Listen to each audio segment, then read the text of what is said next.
Boa noite, pessoal.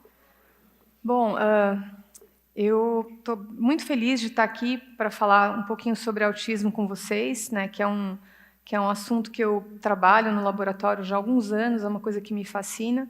E para a gente começar a falar sobre autismo, a gente pode pensar aqui que todo mundo já ouviu falar do Messi, né, jogador de futebol com algumas habilidades especiais. Todo mundo já ouviu falar do Einstein, Leonardo da Vinci.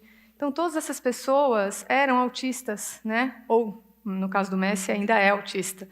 Mas é um número pequeno de autistas especiais, com habilidades especiais que a gente já ouviu falar. E todos eles estão diagnosticados dentro de um que a gente chama, dentro do espectro, eles têm um grau leve, né? Nem todos os indivíduos que têm autismo têm habilidades especiais como eles. Na verdade, esses são a minoria. Como é que a gente sabe que uma pessoa tem autismo, né? Então, existem vários critérios de diagnóstico que a Rosa vai falar para vocês, mas, de uma maneira geral, a gente pode estar sentado do lado de alguém que é um autista que a gente não conhece, né? Não é um autista famoso. Ou a gente pode ter um filho estudando na escola com autista, de novo, que não é um autista famoso. Então, a gente precisa considerar que nós temos vários graus de severidade nesse espectro, né? Em geral, essas pessoas sempre precisam da ajuda de alguém, né, de um parente, para fazer habilidades, para executar tarefas do dia a dia, né? Porque eles têm algumas dificuldades nesses procedimentos, nessas habilidades que demandam de mais uma pessoa. Os autistas que a gente não conhece são aqueles autistas mais severos, né, que precisam de ajuda, que estão em casa, muitas vezes que os pais estão ali dedicados para dar um suporte no dia a dia daquelas pessoas, e que têm características que são muito utilizadas para o diagnóstico. Então, por exemplo, de uma maneira geral, a gente pode dizer que o autismo é um transtorno do neurodesenvolvimento, né? Então ele ocorre bem precocemente, dificuldades de sociabilização, dificuldades de comunicação, e às vezes alguns desses autistas também podem apresentar, manifestar alguns, vamos chamar de trejeitos, de uma maneira bem leiga, para vocês entenderem. Na verdade, isso são as estereotipias. Então, são comportamentos que eles fazem, né, com repetições. Então, por exemplo, flap das mãos. Tinha uma mãe muito querida de uma pessoa com autismo que eu conheço, que dizia que o filho tinha síndrome de jaula. Ele ficava rodando num ambiente fechado, em círculos, né? E ela não sabia o que era isso. Então, tem várias estereotipias, e isso tudo, né, uma vez que todos esses comportamentos são observados, essa pessoa tem o diagnóstico de autismo. Então, como eu falei para vocês, é um transtorno do neurodesenvolvimento. Então, a gente tem o sistema nervoso envolvido como alvo principal, né? Então, o que a gente pode pensar em relação a isso? Como é que eu faço para estudar o cérebro de uma pessoa que tem autismo, né? Já que esse é um órgão que está mais envolvido. Então, uma das maneiras da gente fazer esse estudo é com o cérebro pós-mortem, né? Então, ter acesso ao tecido cerebral é bastante importante e traz informações para a gente muito significativas do que está acontecendo ali, como é que está aquele tecido, o que eu posso encontrar de informação biológica naquele material. Só que tem um problema, né? O problema é que aquele tecido é de uma pessoa que já faleceu, é um tecido que não está mais em funcionamento, é um tecido que está morto, as células não estão se comunicando, eu não consigo ver transmissão de informação ali. Então, é um tecido valioso, mas, como a gente conversou, é um tecido que não vai me trazer informação de como é que aquelas células estão se comunicando ou estão deixando de se comunicar. Então, se eu quiser olhar para um cérebro vivo, de um organismo vivo, eu posso usar um modelo animal, né? Então, eu posso usar um camundongo, animal de laboratório, para fazer esse estudo. Isso é possível, né? Isso dá para fazer, só que a gente tem que lembrar que o autismo, quase mais de 90% dos casos, tem uma base genética. Então, a gente tem mais de 1000 genes que já foram descritos relacionados com o autismo, e esse número vem crescendo. Por quê? Porque as pesquisas estão aumentando, né? E a gente está cada vez mais descobrindo genes que estão relacionados com o transtorno. Então, o que fazer com um animal que não tem nenhum desses genes? A gente pode trabalhar com um animal transgênico, então a gente pode ter uma mutação que é de um gene equivalente numa pessoa, num animal, então posso trabalhar com esse animal transgênico, Mas, de novo, eu estou trabalhando com um animal cuja genética é do camundongo, não é a genética de uma pessoa. Então, ainda assim, eu tenho limitações. Voltando para a parte genética, então, causas do autismo. Então, a gente tem a genética como uma das causas mais significativas, mais importantes, mas não é só isso, a gente vai falar um pouquinho mais depois. Mas, se eu considerar todos os genes que já foram descritos e olhar para aquele grupo de autistas, aquelas mutações que já foram descritas respondem mais ou menos por 1% dos indivíduos com autismo. Então, quer dizer que os outros 99% não têm autismo? Ou, aliás, não têm uma genética relacionada? De jeito nenhum, com certeza eles têm uma genética relacionada. A gente ainda não descobriu todas as alterações que podem estar relacionadas com o fenótipo. Mas, então, de novo, se eu voltar no camundongo, por mais que eu consiga mimetizar aquela alteração genética, como eu falei para vocês, a gente tem a genética do camundongo. Bom, então, como é que a gente pode fazer? O ideal seria um cérebro vivo, né, de uma pessoa. Como é que a gente vai fazer para coletar uma biópsia de uma pessoa, né, para ter um cérebro ali para eu estudar aquilo no laboratório? Não dá, né, gente? Bom, então, nosso grupo de pesquisa lá na USP, a gente resolveu que a gente tinha que ter acesso a cérebro, né, a material do sistema nervoso de pessoas com autismo, que, portanto, manteriam aquele background genético para a gente estudar. E aí, o que a gente fazia com esse material? Para ter acesso a isso, a um tecido vivo, que estava impossível, a gente teve que improvisar, né? Então, como é que foi a nossa improvisação? A gente lançou mão do que a gente chama produção de minicérebros in vitro, ou seja, a gente pegou um outro material, né, de uma pessoa com autismo para produzir os nossos minicérebros em vivo. Então, o que eu estou falando exatamente?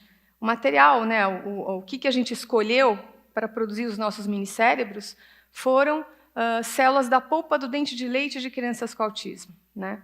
Então, por conta do acesso a esse tecido e da demora que o dentinho leva para cair, a gente não conseguia receber os dentinhos no tempo que a gente precisava para fazer esse estudo, a gente resolveu, de novo, contar com a imaginação e a gente criou um projeto chamado Projeto A Fada do Dente, né, que já existe há quase 10 anos na USP, e a gente gosta de dizer que a Fada do Dente existe e mora na USP.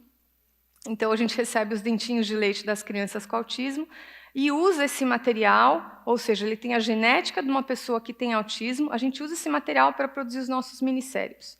Mas, de novo, isso não é tão simples assim. Então, para você conseguir produzir uma célula do sistema nervoso numa plaquinha no laboratório, como é que a gente faz isso?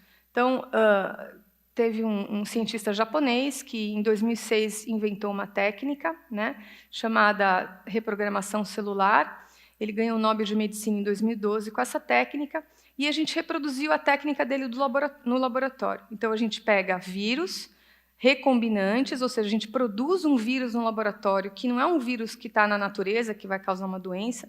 Esse vírus ele carrega genes que estão presentes quando uma célula é embrionária, né?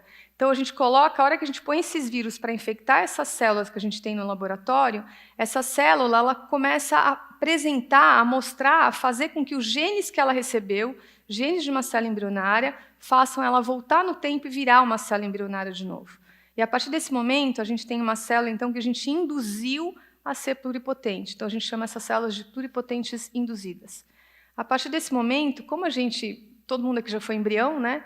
Então, quando a gente tem as células todas iguaizinhas, embrionárias, elas têm a capacidade de se diferenciar em todos os tecidos do nosso corpo.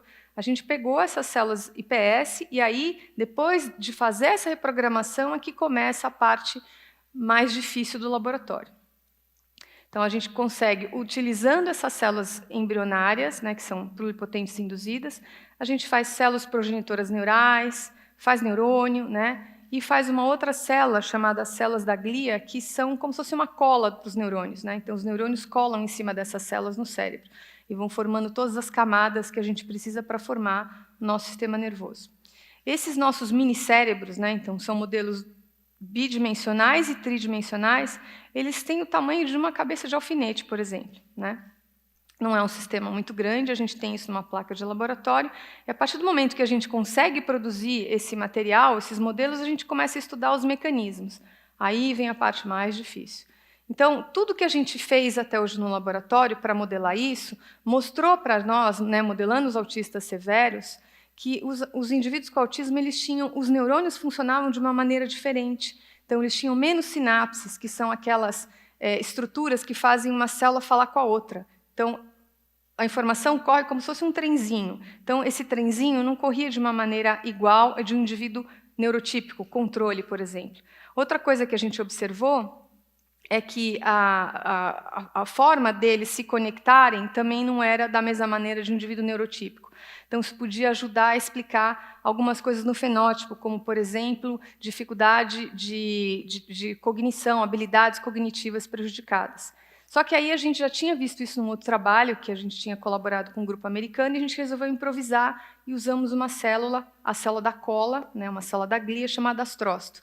A hora que a gente produziu esses astrócitos, a gente viu que eles produziam moléculas inflamatórias em excesso. E aí, isso nos chamou a atenção. A hora que a gente conseguiu bloquear essa molécula inflamatória, os neurônios passaram a funcionar de uma maneira melhor. Então, eu não estou aqui sugerindo que a gente use essa molécula que é a interleucina 6, que bloqueia a interleucina 6, mas a gente ficou muito feliz quando a gente soube que um estudo que acabou de sair de cérebro pós-mortem, né, estudando autistas, cérebros de autistas que já morreram, eles conseguiram ver que tem neuroinflamação no cérebro, sim, e que os astrócitos estão envolvidos. Então, o trabalho acabou de sair, a gente ficou bem feliz com essa notícia, que a gente conseguiu ver in vitro. Então, nós estamos avançando para esses conhecimentos. Só voltando um pouquinho mais, quando a gente pensa em inflamação geralmente acontece quando tem uma infecção, né? Então, existem fatores ambientais relacionados ao autismo, então tem causas genéticas e ambientais. E quando a gente fala de ambiente, eu não estou pensando que é o ar que a gente respira. Estou pensando no ambiente gestacional. Então, durante a gestação, a gente pode ter substâncias químicas que podem interferir no neurodesenvolvimento, remédios, drogas, a gente pode ter infecções virais, bacterianas, fúngicas. A gente não sabe tudo que pode interferir. Outras coisas que a gente controla menos no ambiente, por exemplo, a idade materna ou idade paterna, também são fatores de risco para indivíduos desenvolverem, para terem autismo, né? Então, tem várias coisas que a gente não sabe exatamente, mas o fato de você ter uma infecção na gestação, talvez, tanto a resposta imune da mãe quanto a resposta imune do próprio feto pode fazer com que hajam modificações na genética daquela criança que está se formando durante o neurodesenvolvimento, e aí essas células vão se formar, né, vão expressar genes, a gente chama isso de epigenética, de uma maneira diferente, talvez neuroinflamada, né?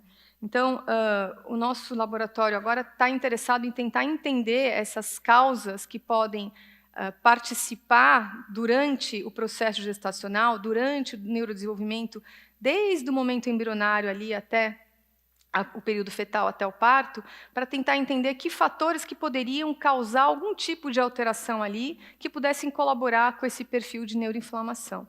Então, isso é um primeiro momento, né, um trabalho de formiguinha.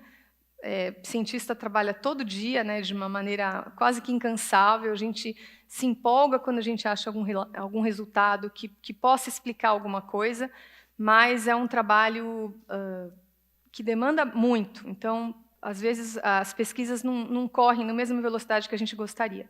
Mas eu fico muito feliz em dizer que acho que a gente faz pesquisa de muito boa qualidade aqui no Brasil, né, e que nós estamos chegando a alguns resultados bastante importantes. E queria que vocês continuassem acompanhando e incentivando pesquisa como vocês estão fazendo aqui hoje. Tá? Acho que é isso que eu consigo falar para vocês em 15 minutos e a gente depois pode conversar um pouco mais sobre isso. Muito obrigada.